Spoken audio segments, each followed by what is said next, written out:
Hi, how are you good people? How are you super singles? Karibu sana to today's episode of the super singles, and today we want to talk about another reason or another cause for divorce. Today we want to look at another reason or cause of divorce, and we want to look at external interferences. Yes, external interferences. We know that there are various forms of external interferences, and let's brace ourselves for that today. This is Annie, your big mama. Karibu. We know that, ladies and gentlemen, we know that there are causes or external factors that may cause or strain a relationship or a marriage, so to speak. We know that there are issues like the in-laws. We know there are issues like extended families. We know of issues like dealing with large families. We know there are issues to do with polygamy and all this. So today let's look at some of these things that may bring a strain or may cause a strain to a relationship or a marriage, going from where we sit and looking at it as external factors. We know that a marriage comprises of a husband, a wife, and the children. But then, and especially in our African setting, we know that there are issues or instances where a family, as lean as it's supposed to be, comprising of father, mother, and children, it may grow to bigger numbers. Like we have other people coming in to live with the family.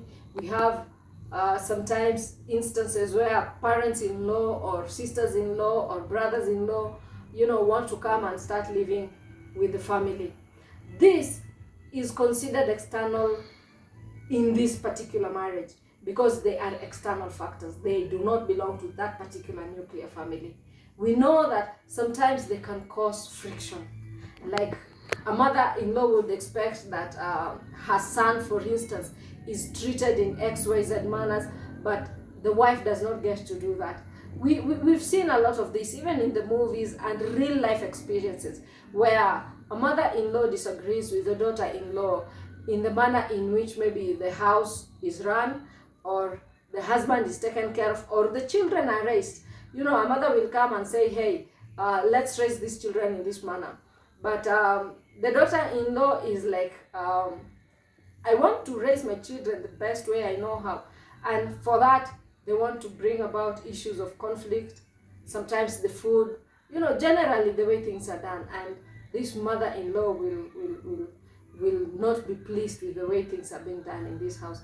And when she raises this, there's definitely going to be a bit of a rift between the two, the mother-in-law and the daughter-in-law. We also know of extended families. We have particular communities, like even here in Kenya, for instance, where people just do not get to live by themselves. You're a newly married couple, maybe you're 1 or 2 children down the line, but then so many people have to come and live in. And living with so many people, there's most certainly going to be a bit of issues where, this one expects this, another one is offering that, and there's a lot of so many disagreements where things just don't go the way everyone wants them to go, because of the numbers. We also have other factors, like, for instance, polygamy.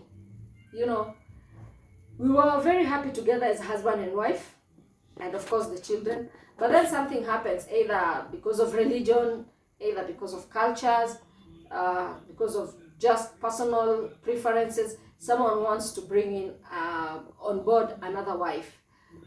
The first wife will not be very pleased with this, and so many will go like, hey, I was okay when we were only 2. 3 is a crowd, and for that reason I do not want to continue with this marriage.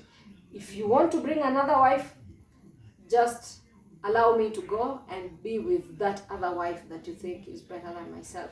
So that also brings about issues and friction, and someone decides to leave their own marriage. So that is also looked at as a factor or a reason why anyone would want to divorce another. And of course, we know that there are some religious practices, there are some cultural practices that allow for this. But then, even with that, there are those individual preferences, like, hey, I wouldn't want to be in such a crowd called marriage, because I would consider just the two of us, my husband and I, as enough. The third one, or even the fourth one, that would be a crowd. So I do not want to see that kind of a thing. There are other factors like life progression. For instance, let's take a random example of, we got married, both partners were okay, and then something happens and maybe one starts progressing maybe faster than the other in terms of, even career ladder, job ranking and all that. And particularly in instances where a woman is the one who gets to, get those promotions and highly rankings with their jobs, and the husband starts to feel threatened, like, hey, she's now earning a 6-digit figure while I'm still doing 5 or way less than they do. They start feeling threatened and they want to bring about issues, maybe inferiority complex and stuff like that. So there is there is a situation where there would be instances where people get to disagree. The husband will be feeling like, hey, you're disrespecting me because you're bringing a lot more than I do in this marriage. Or I feel like, hey, maybe just a simple argument or a simple disagreement, and another one will go like, hey, you're disrespecting me, or you're no longer regarding me with the same high status or esteem because you're better than I am. So these are some of the things that may want to bring, a bit of tension in the marriage. If still on life progression, everyone was okay, very whole, but then something happens. Maybe one goes blind, or one maybe loses their limbs, maybe one develops a terminal illness, like cancer, for instance, diabetes, stuff like that, or even HIV. We've had instances where 2 people living together as husband and wife, but one gets to get infected with HIV while the other one is not. We've had such incidences where we call it discordancy in couples. One is HIV infected, another one is not. So this alone would even bring a bit of a rift between the members of that marriage. So we've got so many other things when it comes to life progression. So many other factors may lead, including distance. We were both living and working in Nairobi. Suddenly you get a job and you've got to go to another country or another city or another town. So we are apart, we are separated by the fact that one is working far away from the other. So what does this mean? We don't get to meet every other evening like we used to. Every other weekend is not spent together with the family like it used to. So with time, people tend to drift apart because, again, there are so many other factors. So you are not able to even make it back home like every other weekend. Because of this, so many other issues and factors like distance, like, so many finances, distance, sometimes sicknesses and all that will stop you from getting to be with your family like every other time like it used to be. Because of this, there's going to be some sort of, drifting apart, and for relationship, rather, even for a marriage to grow stronger each day, then it means that we've got to be together. Communication must be optimal in terms of, levels of it. People get to do things together. They bond. They spend time together. They communicate. They share their thoughts, ideas. they share whatever little they have. But in the absence of this, then there's going to be a little bit of a rift, you know. Sometimes it's not really a rift, but the distance created by these many factors will tend to somehow get to affect this particular marriage. So with this, we can always, there's so many things that we can be able to do to ensure that, you know, because once we get to know that XYZ are the gaps that we need to fill to ensure that our marriage gets to work, sometimes this life progression, sometimes extended families, polygamy, you know, there are so many things that we can do to avoid ripping our marriage apart. There are those ones that we can avoid, there are those ones that we can only cope with. It calls for a very understanding couple where both members must be willing to sit down and understand each other, have a talk, discuss whatever it is as the pain, and together get to agree on the best way forward. Because certain cultures cannot agree or cannot start going the other way around because there's this marriage here.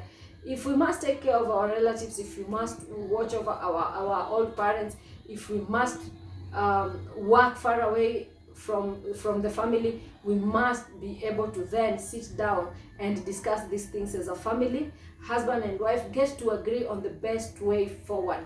Sometimes I have seen many families even, you know, quitting jobs. I have personally quit a job when I was working outside the country, and I thought that no, it was important for me to stay back at home. And yes, that's what I did. So there are so many other options that people can be able to look at and come up with their best way forward, something that will best work for you as a unique couple as you are.